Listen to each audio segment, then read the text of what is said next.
So hey guys, welcome back to another video, and in this video I'm going to show you how to resolve your AMD error 195 in Windows 11 or 10.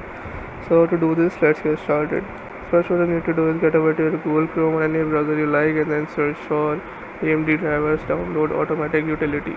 Click on this first link and then click on, and then you'll be loaded into this page. Scroll down a bit and then under download and setup you have to click on this link AMD drivers and support, and then click on download now. Once you click on this, it will download the auto detect software and you have to just run the software and it will automatically fix your problem.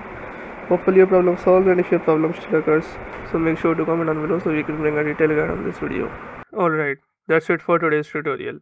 I really hope this video helped you solve your problem or learn something new about your PC. My goal on this channel is to make everything about computers simple and easy, whether it's fixing errors, downloading software or any game, boosting performance of any Windows or any game, or understanding new tools. If this video was helpful in any way, don't forget to hit the like button because it really motivates me to keep bringing you more useful content.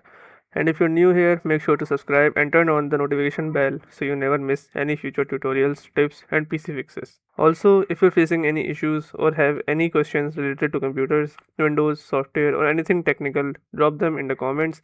I read all of your comments and I'll try my best to help you out. Thanks a lot for watching. Take care of your system, keep learning, and I'll see you in the next video. Thanks for watching.